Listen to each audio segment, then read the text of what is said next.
السلام عليكم ورحمة الله.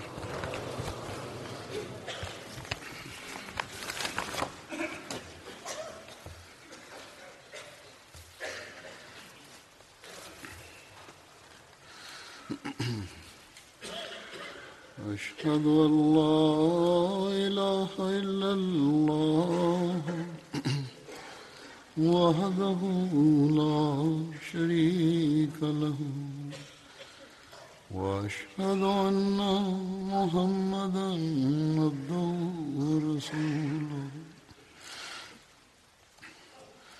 أما بعد فأعوذ بالله من الشيطان الرجيم. بسم الله الرحمن الرحيم. الحمد لله رب العالمين الرحمن الرحيم مالك يوم الدين. إياك نعبد وإياك نستعين. اهدنا الصراط المستقيم صراط الذين أنعمت عليهم غير المغضوب عليهم ولا الضالين.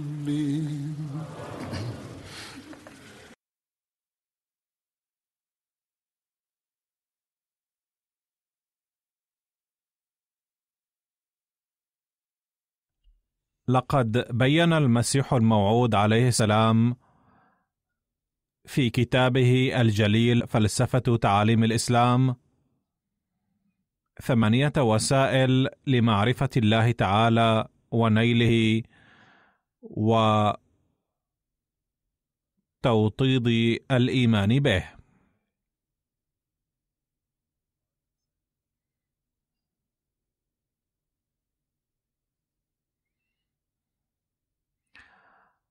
وهذه الوسائل هي التي تحقق الغاية من خلق الإنسان.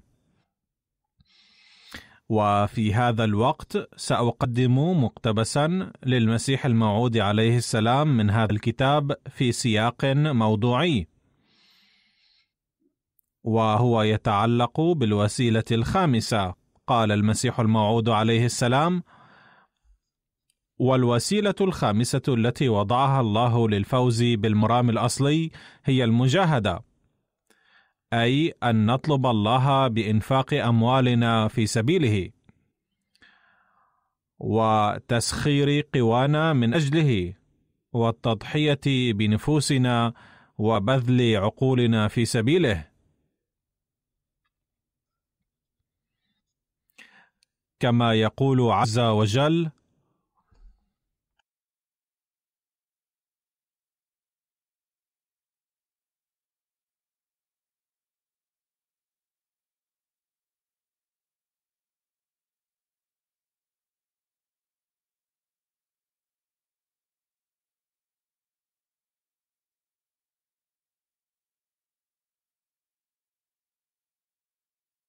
أي ابذلوا في سبيل الله أموالكم وأنفسكم بجميع ما فيها من قوى وملكات، وأنفقوا في سبيله كل ما أعطاكم من عقل وعلم وفهم ومهارة وغيرها. والذين يسعون بكل طريق في سبيلنا فإننا لا بد أن نريهم سبلنا.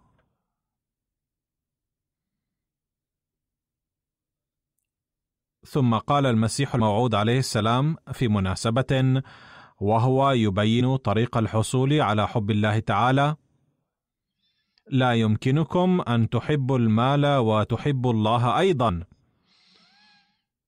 بل تستطيعون أن تحبوا أحدهما فقط. فسعيد من يحب الله تعالى.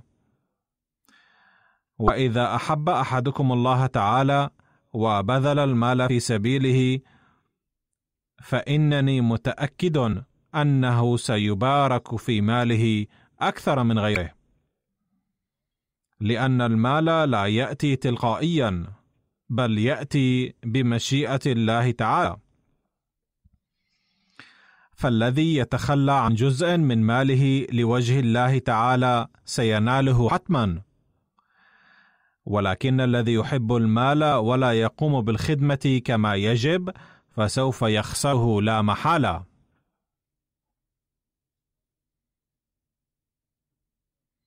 ثم قال عليه السلام: يجب أن يتعهد كل متنفس في جماعتنا أنه سيتبرع بمبلغ معين من المال، فالذي يتعهد لله عز وجل فالله يبارك في رزقه.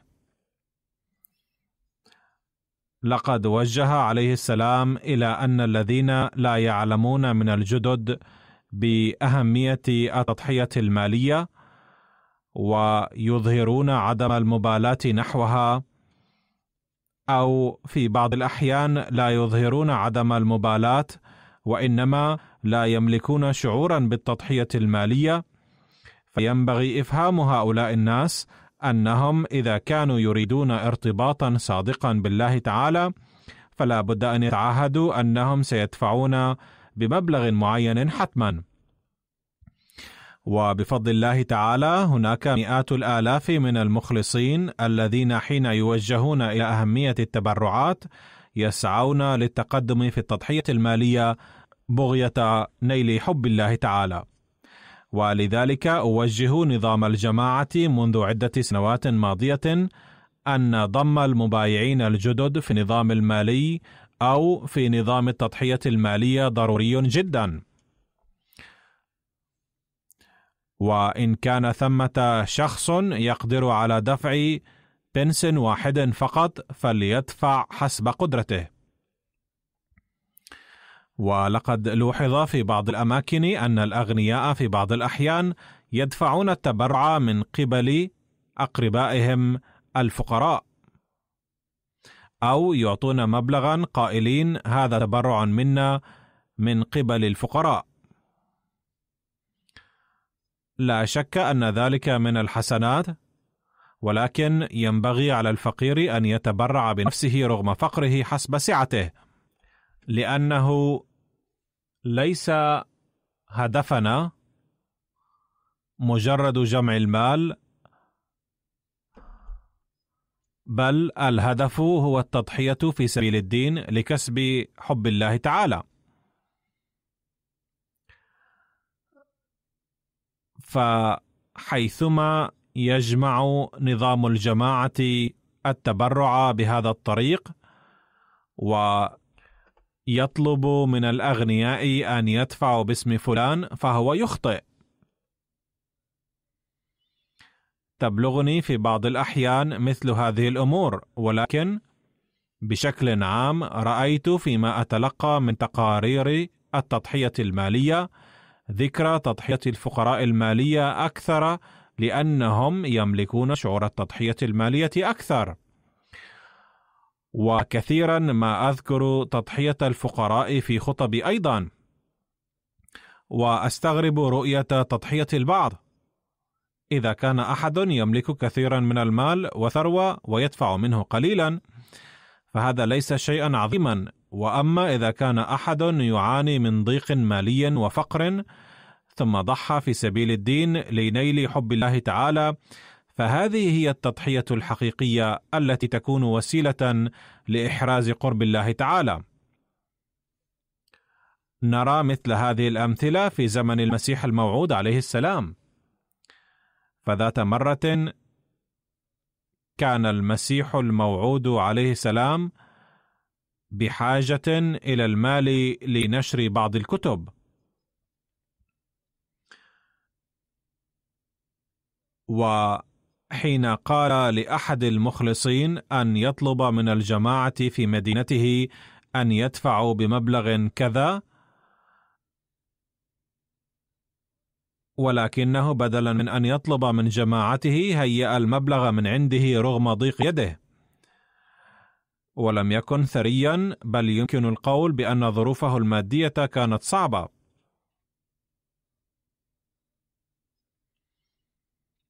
ولكنه هيأ المبلغ من عنده، وأظهر كأن الجماعة في مدينته دفعت هذا المبلغ. ولم يعلم المسيح الموعود عليه السلام أيضا بأنه ضحى بهذا المال من عنده.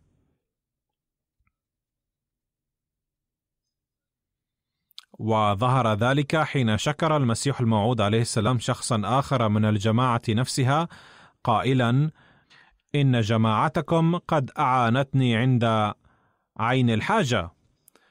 وحين علم أفراد تلك الجماعة أن شخصا واحدا منهم فقط قد قدم هذه التضحية، عاتبوه قائلين: لماذا حرمتنا من هذه الخدمة؟ هذا المضحي كان المنشي ظفر أحمد رضي الله عنه، الذي باع حلي زوجته وهيأ المبلغ. ولا شك أن زوجته أيضا شريكة في هذه التضحية. وكان المنشي أرورا رضي الله عنه صديقا للمنشي ظفر أحمد رضي الله عنه، وكان من الجماعة نفسها.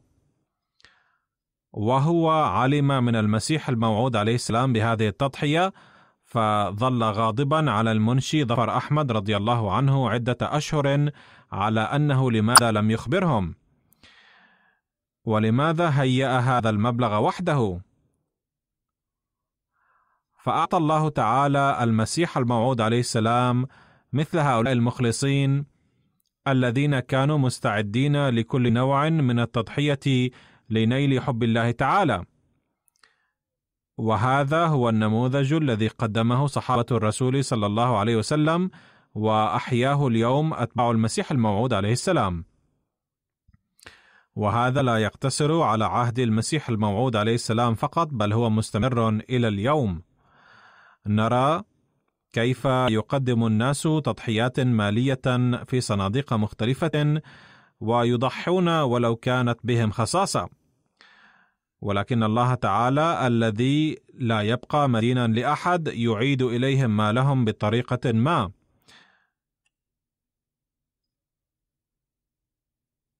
سأقدم بين أيديكم بعض الواقعات والأمثلة في هذا الوقت، ولأن اليوم سأعلن السنة الجديدة للوقف الجديد، لذا ستكون هذه الواقعات عن الوقف الجديد عموما.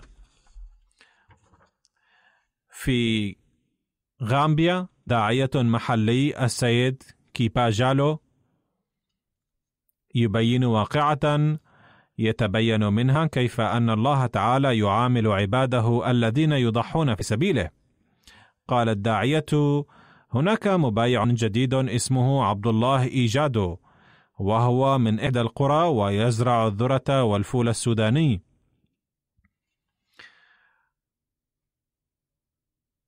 ولكن منذ بضع سنوات ماضية لم يجني محصولا جيدا، وفي هذه السنة باع الفول السوداني ودفع التبرع 700 ديلاسي في صندوق الوقف الجديد، داعيا الله تعالى ليبارك في زراعته وعمله. قال: بسبب هذه التضحية المالية بارك الله تعالى في حقله لدرجة أتى بربح 3 أضعاف من السنة الماضية، فدفع بعد الحصاد 1000 ديلاسي مزيدا في صندوق الوقف الجديد. ثم هناك قرية في شمال غامبيا وفيها أحمدي اسمه السيد عثمان. قال الداعية: وعد السيد عثمان أنه سيدفع سطلا من الذرة في صندوق الوقف الجديد.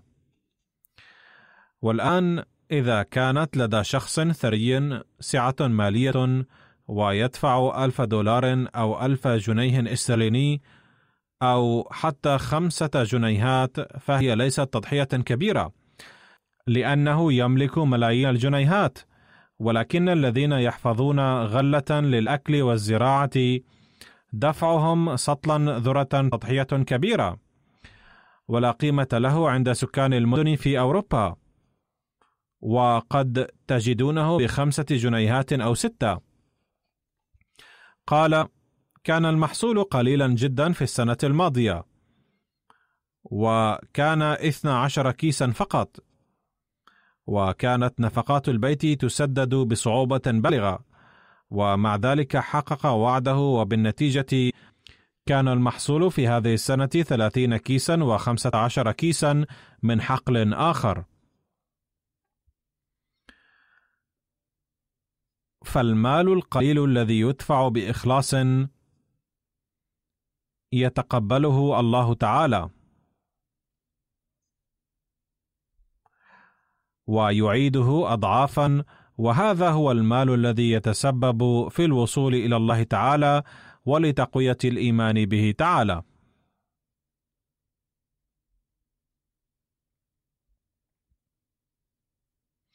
كتب الداعية المحلي في الكاميرون مثالا آخر لفضل الله تعالى: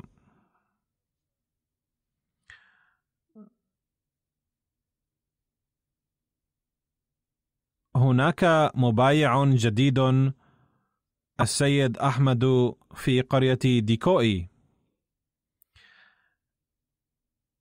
حين أخبرناهم بتبرع الوقف الجديد دفع سطلين من الذرة.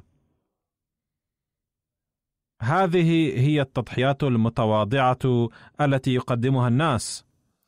قال للداعية: إن مزرعتي ليست جيدة لأنه ليس لدي المال ولم أستطع أن أهتم بها، والحكومة تريد مساعدة الفلاحين، ولكن لأخذ هذه المساعدة يجب دفع بعض المبلغ للحكومة، وبعد ذلك تسهم الحكومة. ولأنني لم أكن أملك هذا المبلغ فلم أدفع للحكومة. كان اسمي موجودا في الفهرس، ولكنني لن أستحق شيئا لأنني لم أدفع المبلغ المطلوب. ثم قال الداعية: قلت له: عليك أن تلتزم بالتهجد وركز على الدعاء، سينزل الله تعالى فضله. قال الداعية: جاءني قبل أيام فقال: قد استجاب الله تعالى أدعيتنا، مع أنني لم أدفع للحكومة المبلغ المطلوب. بالرغم من ذلك قد منحني القسم الزراعي للحكومة المضخة الآلية لسقي الحرث 500,000 فرنك سيفا للزراعة. فبدأ العمل في مزرعته بكل جهد، ويرجى محصول جيد له بسبب ذلك.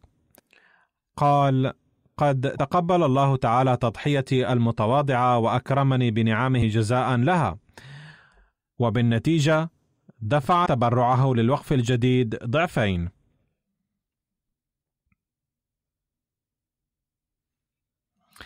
وفي إندونيسيا داعيتنا السيد نو خير قال: هنا زوجان يعيشان حياة بسيطة، ولكنهما يدفعان التبرع بالتزام، ومما يكسبان يخرجان منه التبرع ويضعانه في صندوق. ولأنهما يعيشان في جزيرة نائية، فكلما يذهب إليهما الداعية للزيارة يقدمان المبلغ المجموع في التبرع. ذات مرة لم يستطع أحد من دعاتنا زيارة فرع الجماعة هذا لأكثر من سنة، ومع ذلك ظلا يدخران تبرعاتهما، ولما ذهب داعيتنا لزيارتهما بعد عام دفعا له كل ما ادخراه في الصندوق من تبرعاتهما، وكان مبلغا لا بأس به. ثم قالا للداعية: هذه المرة قد ربحنا ربحا جيدا، وأيقنا ببركة التبرع، وازددنا إيمانا على إيماننا،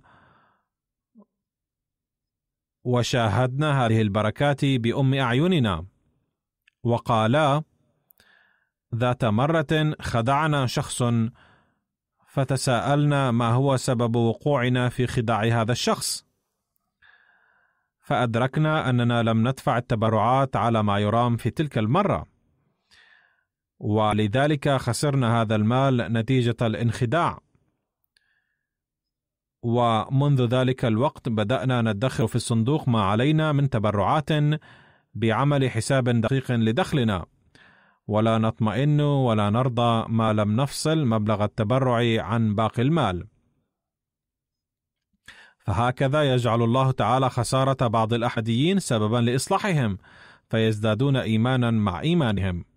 وكتب أحد دعاتنا في إندونيسيا السيد بشير الدين: هناك أخ تبرع ب500,000 روبية إندونيسية في صندوق الوقف الجديد، علما أن قيمة الروبية الإندونيسية ضئيلة جدا، ولكن هذا المبلغ كان لا بأس به نظرا إلى ظروف هذا الأخ الأحمدي. وبعد أيام باع له البعض قطعة أرض ب15 مليون روبية، ثم بعد بضعة أسابيع اشترى منه شخص آخر هذه الأرض ب50 مليون روبية. فقال هذا الأخ إنه على يقين بأن هذا الربح 35 مليون روبية الذي ربحه خلال بضعة أسابيع إنما هو بفضل بركة التبرع في صندوق الوقف الجديد. إن الشخص المادي سيرجع هذا الربح إلى ذكائه التجاري قائلا: انظروا كيف مارست التجارة بدهاء، حيث أنفقت 15 مليون وكسبت منها 50 مليون. ولكن الذين يريدون الفوز بحب الله تعالى والذين يقدمون التضحيات في سبيله يقولون: لقد حدث هذا لأني تبرعت وضحيت في سبيل الله، فرد الله لي ما أنفقت أضعافا مضاعفة. هناك واقعة أخرى من إندونيسيا وقد زادت إيمان صاحبها. كتب داعيتنا هناك السيد معصوم: هاجر أحد الأحمديين إلى جزيرة اسمها سولابيسي بحثا عن العمل، وعانى في البداية عناء شديدا حتى لم يجد مكانا للمبيت، فاضطر للمبيت في مركز الجماعة. ثم إنه بدأ يشتري السمكة ويبيعها للناس. كان عملا بسيطا جدا، إذ كان يبذل مجهودا كبيرا وكان الدخل ضئيلا جدا، ومع ذلك لم يتخلف عن تقديم التضحية المالية. ثم بعد فترة قليلة تحسنت ظروفه التجارية حتى إنه يتبرع الآن أكثر من تبرع أي أحمدي آخر في منطقتنا، وهو منخرط في نظام الوصية أيضا، ويقول إن كل ذلك هو نتيجة التضحية المالية التي قدمتها. كتب السيد عبد الرحمن من غامبيا: كنت أعاني كثيرا في دفع رسوم مدرسة أولادي، فأخبرت الداعية المركزي بأني أعاني ضيقا شديدا، فقال لي الداعية: تعال قدم التضحية المالية في سبيل الله تعالى، وسوف ينزل الله تعالى فضله عليك بإذنه. فتبرعت ب200 من الدلاس في صندوق الوقف الجديد، ثم بعد ذلك بأسبوع فقط وجدت عملا بأجرة 5000 دلاس شهريا، فتمكنت بكل سهولة من دفع رسوم مدرسة أولادي، كما أنفق بسهولة على الحاجات اليومية الضرورية. يقول داعيتنا إن هذا الأخ يذكر فضل الله هذا في كل مجلس وناد، قائلا: إن الله تعالى قد أنزل علي فضله ببركة الإنفاق في سبيله، وقد زادني إيمانا على إيماني، كما بارك في رزقي بركة عظيمة.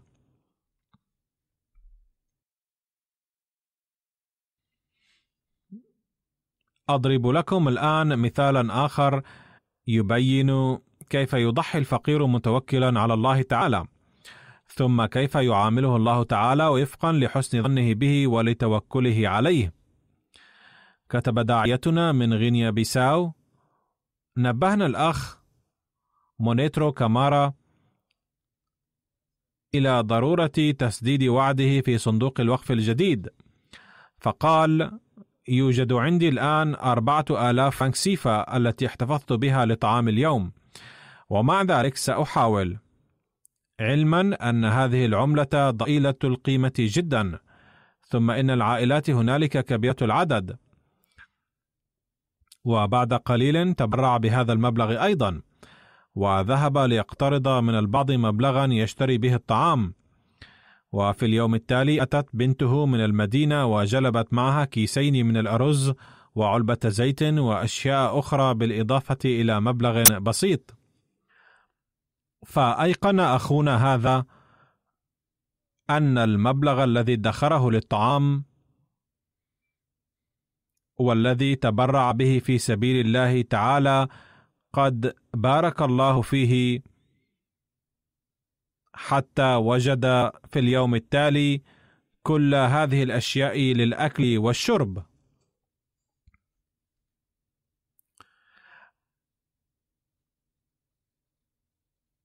هؤلاء هم القوم الذين يقدمون التضحيات المالية وهم جائعون. ثم هناك مثال آخر كيف أن الله تعالى يزيد إيمان الناس نتيجة التضحية المالية. كتب أمير جماعتنا في فرنسا: عندنا أخ عربي عمره 46 عاما. قال: سمعت الخطبة التي ألقاها حضرة الخليفة عن الوقف الجديد في السنة المنصرمة، والتي ذكر فيها أمثلة على تضحيات الإخوة المالية، كما أنا أذكرها لكم اليوم أيضا. فتأثرت بالخطبة جدا، ولكني كنت في ضيق مالي شديد لم أواجه مثله من قبل، حتى اقترضت من البنك، وكان البنك يضغط علي لكي أسدد له ديوني، وهددوني بإغلاق حسابي إذا لم أدفع الدين، بل سوف يفرضون علي الغرامة. وفي تلك الأيام عقدت الجماعة في مركزها في منطقتنا الاجتماع العام، وقبيل هذا الاجتماع كان أحد الإخوة آتاني 20 يورو بإصرار شديد، فوضعتها في جيبي إذ لم يكن معي أي مبلغ آخر، وقلت في نفسي سيساعدني هذا المبلغ لبضعة أيام قادمة على الأقل. ثم حضرت هذا الاجتماع، فتكلم سكرتير المال عن ضرورة دفع تبرعات، فدفعت له 20 يورو هذه. ثم بعد أيام قلائل جاءتني مكالمة من البنك، ولما كنت معتادا على تلقي الأخبار السيئة لأن الظروف المالية كانت متدهورة باستمرار، فقلت في نفسي لابد أن يكون هناك خبر سيء آخر، وسوف يتشدد علي البنك أكثر. ولكن أخبرني المتصل من البنك أن الجهة المعنية قد أمرتهم ألا يغلقوا حسابي، بل يضعوا في حسابي 600 يورو بدلا من تسجيل قرض 600 يورو علي.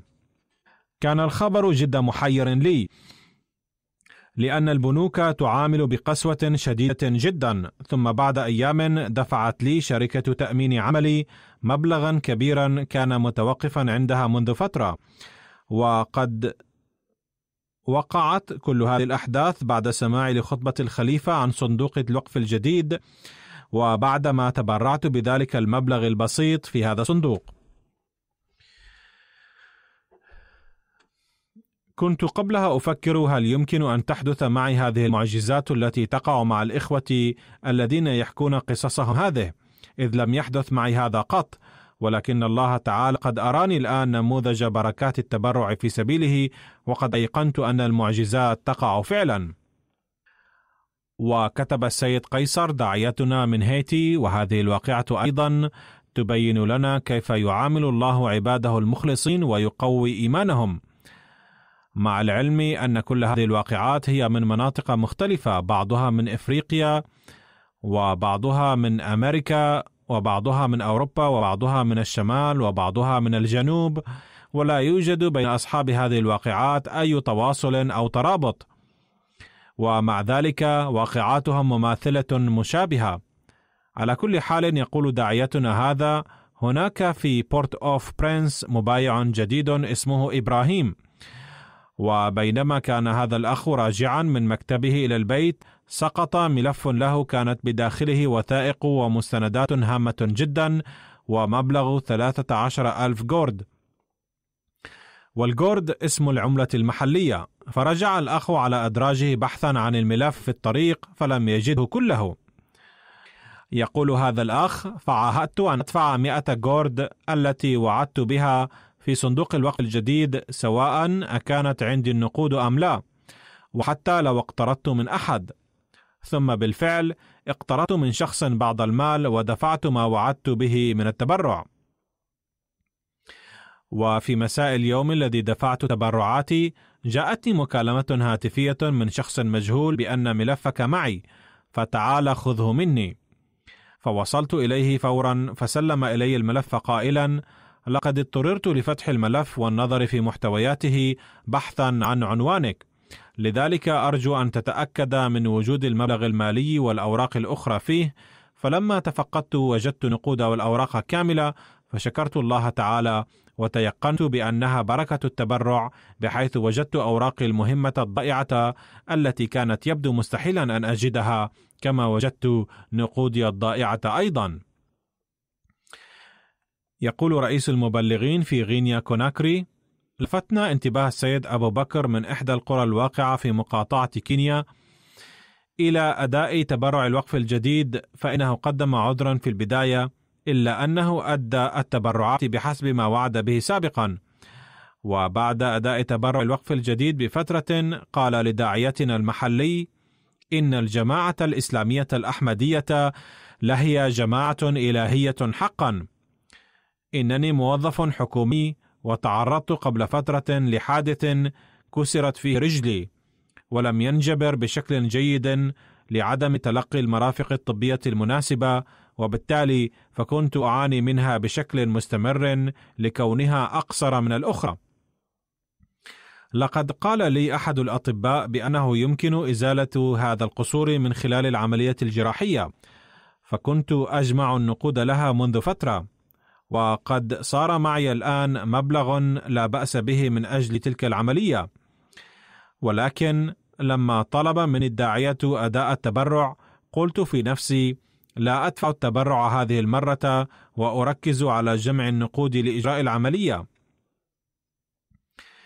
ولكن الله تعالى وفقني لاحقا، إذ خطر ببالي أن أتوكل على الله تعالى وأتبرع بكل ما جمعته. يقول: وبعد ذلك لم يمضي يومان حتى تلقيت من مكتبي رسالة تقول بأن الحكومة سوف تتكفل بجميع نفقات العملية، وأستطيع أن أجري هذه العملية حيثما أشاء. يقول بأن ما حدث كان نتيجة بركة التبرع فحسب. إن هذه الأمور ليست من قبيل المصادفات، بل هي طرق معاملة الله تعالى مع الذين يتوكلون عليه، فيتعامل بها معهم لتقوية إيمانهم، وفيه دليل على صدق المسيح الموعود عليه السلام.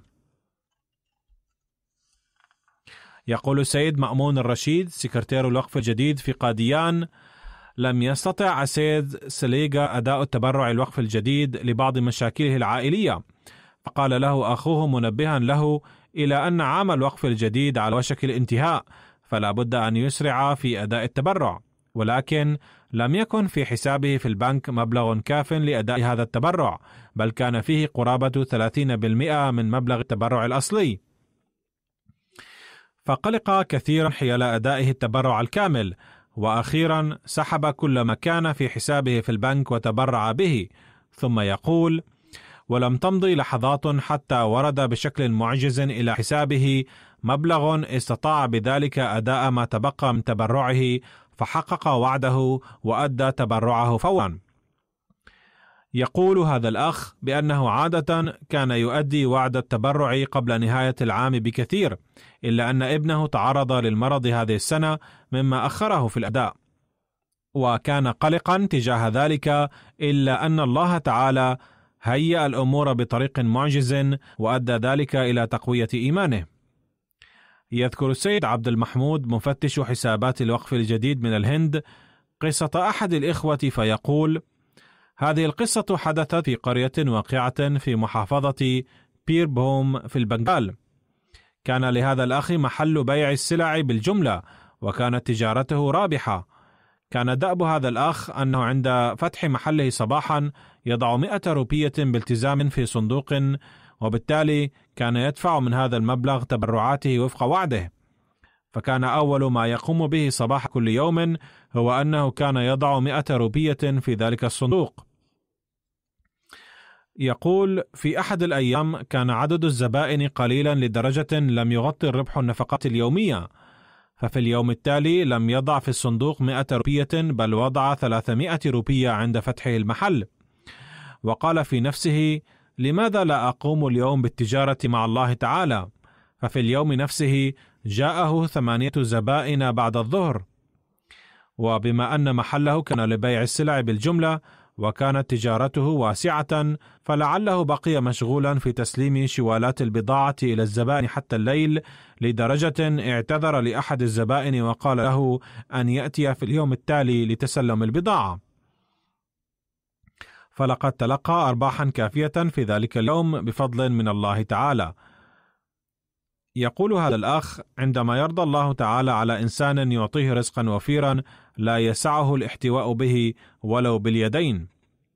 يقول السيد عبد العزيز داعية مقاطعة أويو في غينيا بيساو: لما قيل لامرأة عجوز السيدة مسكوتا لأداء تبرع الوقف الجديد قالت: كنت قد جمعت مبلغ التبرع بحسب الوعد، إلا أنني فقدته عند ذهابي إلى بيت أخي ليلة الأمس، ولعله وقع مني في الطريق، وإنني أبحث عنه وسأتبرع به فور ما أجده.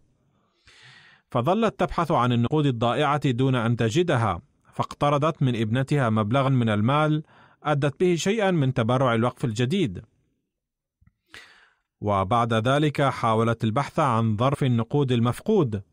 تقول هذه السيدة: لم أخطو بضعة أمتار إلا ووجدت نقودي في ظرف بلاستيكي وسط الشارع، فسرت كثيرا وجاءت في اليوم التالي وأكملت أداء التبرع بحسب الوعد، ثم ظلت تخبر الناس بأن الله تعالى أرجع لها نقودها الضائعة ببركة تبرع الوقف الجديد. يقول السيد أحمد بلال الداعية في مقاطعة سكاسو في مالي: جاء إلى مركز الجماعة السيد أحمد جيلا وقال بأنه كان مواظبا على أداء التبرعات سابقا، ولكنه لاحقا بسبب المشاكل المالية لم يستطع أداء التبرعات. وفي أحد الأيام رأى في الرؤيا أنه يمشي مع جمع من الناس على طريق واسع كبير، وأن هذا الطريق ينقسم لاحقا إلى عدة طرق صغيرة، وأن تلك الطرق كلها فاسدة وصعبة وغير معبدة. فدعا الله تعالى فنزل من السماء مركب فأخذه وصعد به إلى السماء. ثم عندما انتهى ذلك الطريق الخرب أنزله المركب مرة أخرى على الطريق الواسع، وهذه المرة رأى فيه شخصا صالحا قال له: هذا المركب نزل لك بسبب أدائك التبرعات. يقول هذا الأخ بأن الإنسان يتعرض للمشاكل أحيانا، ولكن الأحمدي الذي يواظب على الإنفاق في سبيل الله يجد الله تعالى يسهل عليه جميع مشاكله. فأدى هذا المبايع الجديد التبرعات، وقال بأنه لن يتكاسل في أدائها في المستقبل مهما كانت الظروف. هل كل هذه الأمور من قبيل المصادفات؟ يقول أمير الجماعة في تنزانيا: عندما تم حث أفراد الجماعة في أحد الفروع في مقاطعة أورشا، تبرعت إحدى السيدات الفقيرة السيدة فاطمة التي كانت تعيش على بيع الموز وبعض الفواكه الأخرى بمدخول يومين كاملين كتبرع الوقف الجديد، كما أشركت في تبرع الوقف الجديد عائلتها أيضا. كذلك عندما نبهت سيدة عجوز أخرى من الجماعة جاءت إلى مركز الجماعة في الساعة 8 صباحا وأدت 5000 شيلينغ في صندوق الوقف الجديد. إنهم أولئك الذين قال عنهم المسيح الموعود عليه السلام بأنه يتعجب المرء عندما يرى مثل هؤلاء الناس، وعندما يعرف كيف يقومون بالتضحيات عندما يتم حثهم عليها، فإنهم يقومون بالتضحية كما قال المسيح الموعود عليه السلام كلما تم حثهم عليها. وكتب أمير الجماعة في تنزانيا قصة أخرى فقال: إن الأوضاع الاقتصادية للبلد صعبة في السنوات الأخيرة، إلا أن الأحمديين بفضل الله تعالى يساهمون في التبرع المالي بكل إخلاص. هناك أحمدي في مدينة أروشا يدعى السيد وزيري، وهو يكسب لقمة العيش ببيع الجرائد، فلما تم لفت انتباهه إلى أداء تبرع الوقف الجديد فقد أدى حسب استطاعته، إلا أنه قال أيضا بأنه من الآن فصاعدا يقلل من شرب كوب من الشاي يوميا ويوفر هذا المبلغ من أجل التبرع. هكذا يوفر الفقراء بعض المبالغ للتبرع بها بعقدهم العزم على عدم شرب كوب من الشاي، وذلك لأن الذي يدفعهم نحو ذلك هو شعورهم بكيفية نيل قرب الله تعالى. يتابع أمير الجماعة في تنزانيا ويقول: إن شابا مخلصا من جماعة منطقة مارا كان يدفع تبرعه في صندوق الوقف الجديد قبل نهاية عامه المالي عادة، ولكن هذا العام بقي عليه 15,000 شلن بسبب ضائقة مالية.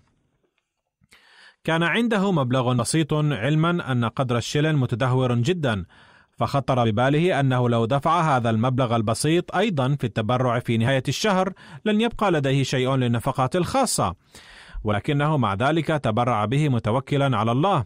وفي اليوم التالي تلقى اتصالا هاتفيا من مكتب يعمل فيه، وقيل له أن الفواتير العالقة منذ 3 أشهر قد سددت، وفي العام الجديد رفع راتبه بقدر لا بأس به، وهو يؤمن أنه تلقى مبلغا 6 أضعاف خلال بضعة أيام ببركة التبرع. كان من قبل يفتقر حتى إلى نفقات المنزل، ثم هيأ الله تعالى له مبلغا 6 أضعاف. يقول داعيتنا في منطقة كايا في بوركينا فاسو أن أخا أحمديا اسمه عبدو أخبره أنه كان يساهم في التبرعات ولكن دون انتظام، ثم عقد العزم في العام الماضي أنه سيسعى جاهدا للاشتراك في جميع صناديق التبرعات بشكل نظامي. يقول هذا الأخ: منذ أن قررت دفع التبرعات بانتظام وبدأت بدفعها فعلا، بارك الله تعالى في جميع أموري، في أموالي ودوابي ومزرعتي وفي كل شيء. كنت أواجه مشاكل كثيرة كانت تكدر صفو حياتي، ولكنها حلت كلها رويدا رويدا بفضل الله تعالى. كانت زوجتي حاملا وموشكة على الإنجاب في الشهر الماضي، ولم أملك نفقات المستشفى، ولكن عندما حان الإنجاب أعانني الله من الغيب وتيسرت الأمور كلها. أنجبت بنتا وهي الآن بخير وعافية. أنا موقن أن الله تعالى هيأ كل ذلك ببركة التبرع.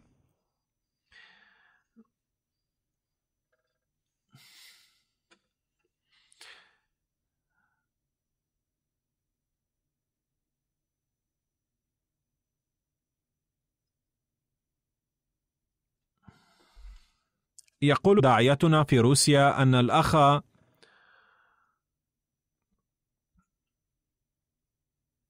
خدايانو من أرمينيا يسكن في روسيا، وقد وفق للانضمام إلى الجماعة الإسلامية الأحمدية بعد كثير من التفكر والدراسة المتأنية.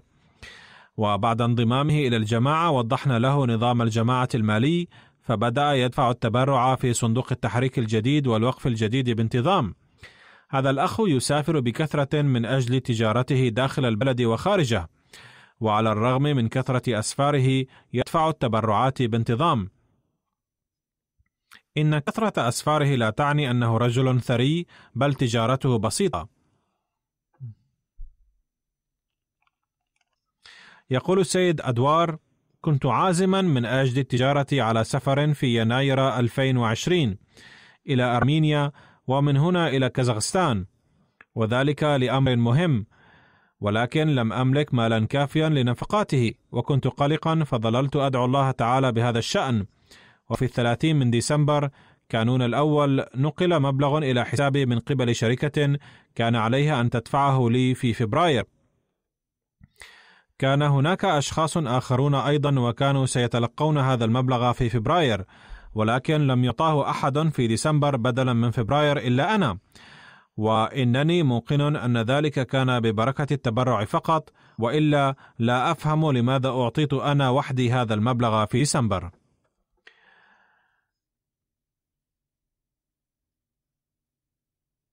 ثم يقول هذا الأخ: المسلمون الأحمديون فقط يستطيعون أن يعرفوا معاملة الله المبنية على الحب تجاههم. أقول: هكذا يقوي الله تعالى إيمان الناس.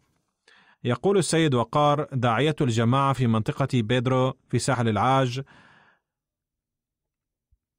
في قرية فتاكرو في هذه المنطقة، أسس فرع صغير للجماعة في عام 2014 يتكون من 20 شخصا. كان في هذه الجماعة أخ من أصل بوركينا فاسو، وكان أنشط عضوا في الجماعة المحلية،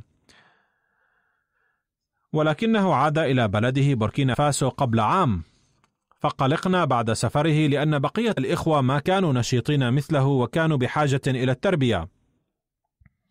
فتواصلنا مع ابن سيد عيسى جارة وهو متزوج وفلاح، طلبنا منه حضور اجتماع مجلس خدام الأحمدية الوطني، وشرحنا له أهمية التبرعات وبركاته، وقلنا له أن يكون على التواصل مع الجماعة ويستمر في الدعاء. يقول داعيتنا: جاءني هذا الأخ في ديسمبر قبل الجلسة السنوية وتبرع ب10,000 فرنك سيفا، فاستغربت من ذلك لأن هذا المبلغ بدا لي كثيرا جدا نظرا إلى ظروفه المالية. فقلت له: كيف استطعت دفع هذا المبلغ؟ فقال: منذ أن بدأت بدفع التبرعات بدأت أفضال الله تعالى تنزل علي بكثرة، وأربح من مزرعتي أكثر من غيري. ورأيت في الرؤيا قبل فترة أن شخصا ذا وجه نوراني يدعو الناس إلى طريق الخير، وهو المسيح الموعود عليه السلام الذي كان يدعو الناس إلى الهداية. أشكر الله تعالى أنه وفقني للانضمام إلى الجماعة الإسلامية الأحمدية، ومن الآن سأدفع التبرعات بانتظام. هناك محصل التبرعات في صندوق الوقف الجديد في الهند، يقول أن ابنته تتبرع في صندوق الوقف الجديد بانتظام منذ عدة أعوام، وهي تجمع النقود في سرة خاصة. هي لا تتكلم ولا تسمع، ولكن عندما ترى الآخرين يدفعون التبرعات تتشجع هي أيضا على دفعها. يقول داعيتنا في ليبيريا أن هناك فرعا للجماعة في إقليم كيب ماونت. ذكرت لأفراد الجماعة تبرع صندوق الوقف الجديد بعد صلاة المغرب والعشاء، فبدأوا يدفعونه كالمعتاد واحدا بعد الآخر من قبله ومن قبل عائلته. وفي هذه الأثناء خرج من المسجد طفلان صغيران وهما سليمان وعبد الله كمارا، وعادا بعد هنيهة وتبرع كل واحد منهما $20 محليا. ولأن الآباء هم الذين يدفعون هنالك من قبل الأولاد عادة، لذا خطر ببالي أن أسألهما لماذا دفعا بنفسهما، فقالا: لقد اطلعنا على إرشاد الخليفة أن يساهم الأطفال أيضا في تبرع الوقف الجديد، فقررنا أن نجمع النقود وندفع التبرع بأنفسنا بحسب أمر الخليفة. أقول: هؤلاء الأطفال الصغار الساكنون في بلاد النائية لم يروا الخليفة، ولكن الله وحده يخلق في قلوبهم هذا الإخلاص والحب. ندعو الله تعالى أن يزيدهم إخلاصا ووفاء، فسواء كانوا صغارا أو كبارا، المبايعون الجدد أو القدامى، كلهم يدركون أن الوسيلة لنيل حب الله تعالى هو الإنفاق في سبيله.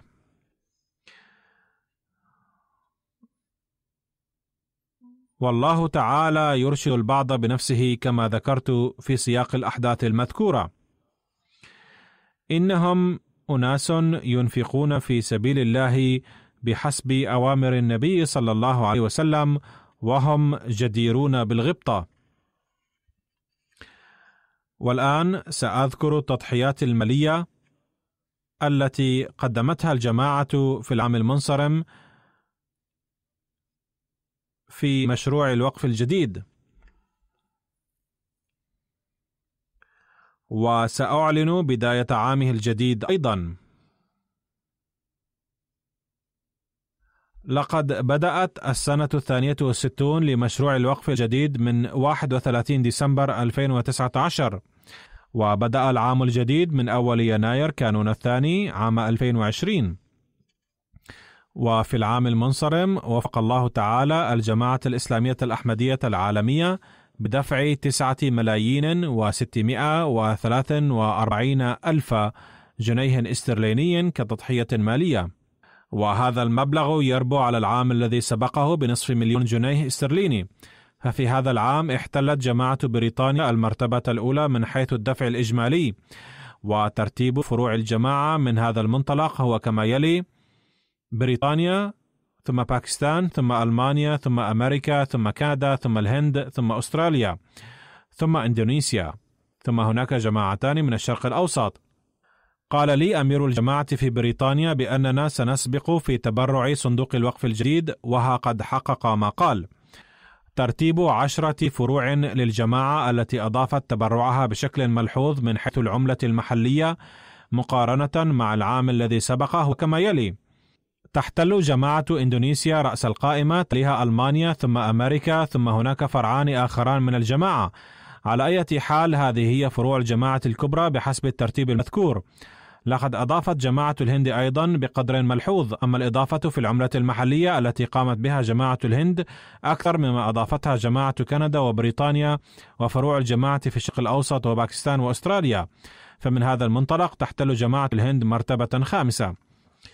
أما الفروع البارزة في أفريقيا من حيث جمع التبرعات فأولها غانا، ثم نيجيريا، ثم بوركينا فاسو، ثم تنزانيا، ثم بنين، ثم غامبيا، ثم كينيا، ثم مالي، ثم سيراليون، ثم كونغو كينشاسا. بفضل الله تعالى قد ساهم في صندوق الوقف الجديد في هذا العام 1,821,000 شخص، وهكذا كانت زيادة عدد المتبرعين في هذا العام مقارنة بالعام المنصرم هي 89,000 شخص. والفروع البارزة في بذل الجهد لزيادة عدد المتبرعين هذا العام هي الكاميرون والسنغال والنيجر وسيراليون ونيجيريا وبوركينا فاسو وإندونيسيا والفروع الأخرى.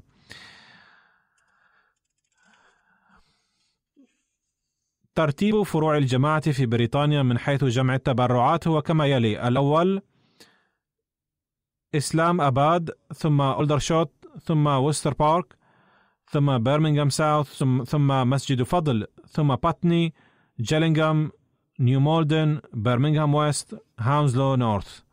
أما ترتيب المناطق في بريطانيا فبيت الفتوح تحتل المرتبة الأولى، ثم مسجد فضل، ثم ميدلاندز، ثم إسلام أباد، ثم بيت الإحسان.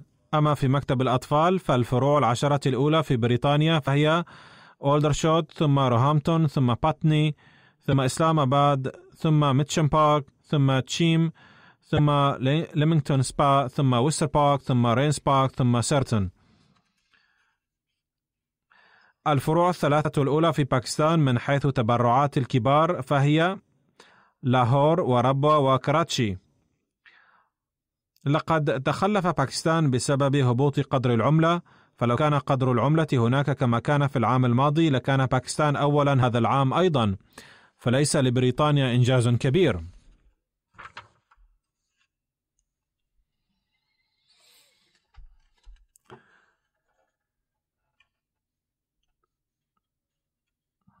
ترتيب المحافظات في باكستان من حيث تبرعات الكبار كالآتي: إسلام آباد، سيالكوت، راولبندي، جوجرانوالا، ملتان، عمركوت، حيدرآباد، ديرة غازي خان، ميرپور خاص وبيشاور. والفروع 10 في باكستان من حيث جمع التبرعات هي إسلام آباد، المدينة، تاونشيب لاهور، ديفنس لاهور، دار الذكر لاهور، گلشن إقبال كراتشي، سمن آباد لاهور، راولپندي المدينة، عزيز آباد كراتشي، گلشن جامع كراتشي، ودلهي جيت لاهور. رغم أن الأوضاع هناك سيئة على كل الأصعدة، مع ذلك هناك من يقدم من الناس تضحيات جسيمة. أما في مكتب الأطفال فالفروع 3 الأولى في باكستان هي لاهور وكراتشي وربوة. أما على صعيد المحافظات فالأولى سيالكوت، ثم جوجرانوالا، ثم سرغودا، ثم حيدر أباد، ثم ديرا غازي خان، ثم شيخورپورا، ثم ميرپور خاص، ثم عمركوت، ثم أوكار، ثم بيشاور. أما ترتيب الإمارات الخمس المحلية الأولى في ألمانيا فهو كما يلي: الجماعة الأولى هي هامبورغ، ثم فرانكفورت، ثم دوتسنباخ، ثم غروسجراو، ثم فيسبادن. وترتيب الفروع العشرة الأولى في ألمانيا بحيث تبرعات الكبار كالآتي: نويس، رودر مارك، نيدا، مهدي أباد، فلوريسهايم، فريدبرغ، بنزهايم، لانجن، كوبلينز، هيناو، وبنبرغ. ترتيب المناطق الخمسة الأولى في مكتب الأطفال هو هيسن سود ويست، هيسن ساوث إيست، هيسن ويتيس تاونز، هيسن ساوث، وراينلينز فالز. هذا ما فهمت، وإذا كنت أخطأت في اللفظ فليصحح الألمان. وترتيب فروع الجماعة العشرة الأولى في أمريكا من حيث جمع التبرعات هو كالتالي: ماريلاند، سيليكون فالي، لوس أنجلس، هيوستن، فيرجينيا الوسطى، سياتل، ديترويت، فيرجينيا ساوث، شيكاغو، وفيرجينيا نورث. والولايات الأولى في كندا من حيث جمع التبرعات هي: الأولى فان، ثم كالجاري، ثم بيس فيليج، ثم فانكوفر، ثم ميسيساغا. وترتيب الجماعات العشر الكبيرة الأول هو كما يلي: دورام، بريدفورد، إدمنتون ويست، ميلتون ويست، هاملتون ماونتن، ثم أوتاوا إيست، ثم أوتاوا ويست، إيريدراي، ووينيبيك، ووايت فولد. والإمارات الخمس الأولى في كندا من حيث مكتب الأطفال هي: فان، ووغن، فان، كالجاري، بيس فيليج، برومبتون ويست.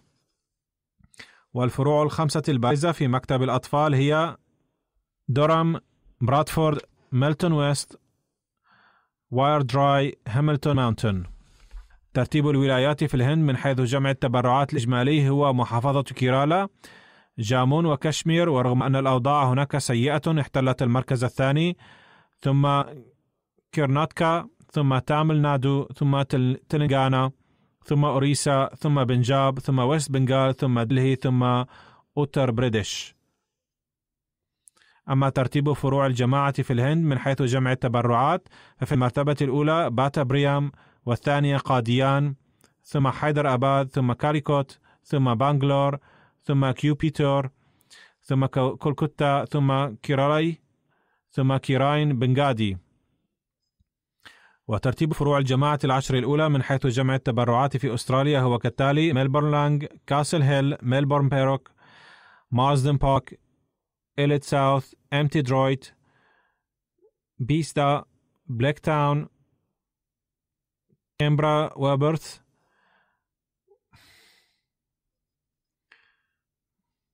وترتيب فروع الجماعة في مكتب الأطفال هو: ميلبورن لانج، وان إدليد ساوث، ميلبورن بيروك، أمتي درويت، بيستا، لوغان إيست، بيرث، مارستن بارك، وكاسل هيل. أما ترتيب الفروع العشرة في أستراليا من حيث تبرعات الكبار فالأول كاسل هيل، ثم ميلبورن لانج، وان، مارسدن بارك، ميلبورن بيرك، أمتي درويت، بليك تاون، إدلي ساوث، بيستا، كامبرا، بيرث. هناك أيضا أحدثت النيران أضرارا بالغة رحمهم الله ووفقهم لمعرفة خالقهم في الحقيقة، لكن الأحمديين مع ذلك يقدمون التضحيات بفضل الله تعالى. بارك الله في أموال جميع المضحين ونفوسهم بركات لا حصر لها في العالم. الأوضاع الاقتصادية في باكستان كما قلت سابقا تتدهور، فلم تبقى أي قيمة للعملة، وبسبب ذلك تأخر مركزهم. لكن الأحمديين مع ذلك لا يقصرون في التضحيات، وكذلك الأوضاع السياسية حرجة وهي تؤثر في الاقتصاد.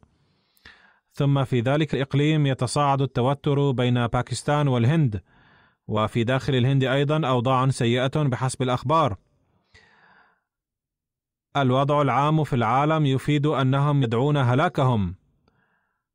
في الشرق الأوسط أيضا تتدهور الأوضاع ويتصاعد خطر اندلاع الحرب بين إيران وأمريكا وإسرائيل، والوحدة بين الدول الإسلامية مفقودة. لذا يجب أن ندعو كثيرا لنجاة العالم من الدمار والمجيء إلى الله تعالى. أنزل الله تعالى عليهم فضله وألهمهم العقل والفهم. لقد بدأ العام الجديد ونحن نتبادل التهاني، لكن الظلمات تشتد. فليكون هذا العام مباركا. يجب أن ندعو الله تعالى أن يجعله مباركا بحيث لا تسوق الحكومات المادية العالم إلى الهلاك لتثبت تفوقها، بل تسعى لإرساء دعائم السلام والعدل، ولا تعقد العزم على القضاء على البشرية لنيل المصالح الشخصية تمسكا بأنانيتهم. وهب الله لهم العقل. أما البلاد الإسلامية فيجب أن ندعو الله تعالى أن يوفقهم للتمسك بالمسيح الموعود والمهدي المعهود الخادم البار للنبي صلى الله عليه وسلم، ليساعدوه على رفع لواء النبي صلى الله عليه وسلم ونشر التوحيد في العالم، لا أن يعارضوه فقد بلغوا منتهى المعارضة. كما نسأل الله تعالى أن يوفقنا نحن أيضا لأن نؤدي حق الإيمان بإمام الزمان عليه السلام أكثر من ذي قبل، وبذلك نرفع لواء التوحيد في العالم، ونأتي به تحت لواء النبي صلى الله عليه وسلم، ونوظف في سبيل ذلك جميع كفاءاتنا ووسائلنا. أما إذا كنا لا نفكر هكذا ولا ندعو بهذا التفكير ولا نستقبل العام الجديد مع أدعيتنا، فإن تهانينا بالعام الجديد سطحية وغير مجدية.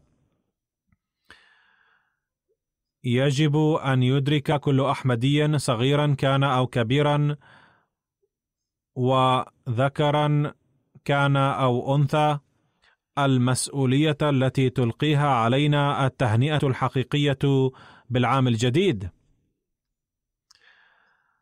وفي سبيل ذلك يجب أن يبذل قصارى جهوده وكفاءته، كما يجب أن نسعى لخلق حالة خاصة في دعائنا وعلاقتنا بالله تعالى، عندها فقط يمكن أن ننال البركات الحقيقية لهذا العام.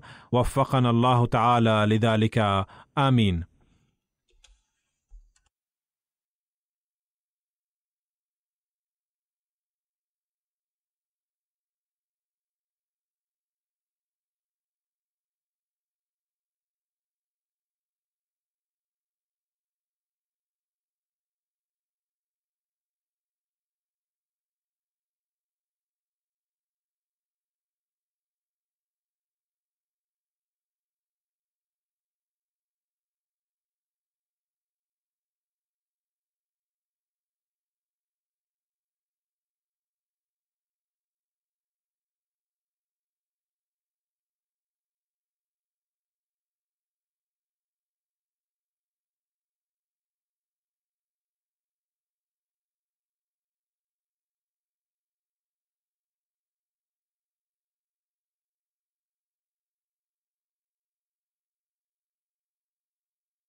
الحمد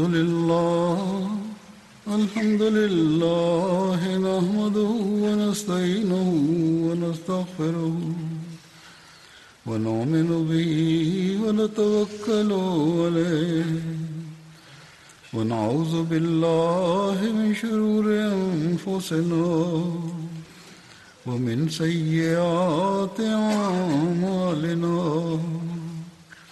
من يهده الله فلا مضل له ومن يضلل فلا هادي له ونشهد أن لا إله إلا الله ونشهد أن محمدا عبده ورسوله عباد الله رحمكم الله إن الله يأمر بالعدل والإحسان وإيتاء ذي القربى وينهى عن الفحشاء والمنكر والبغي يعظكم لعلكم تذكرون اذكروا الله يذكركم وادعوه يستجب لكم ولذكر الله أكبر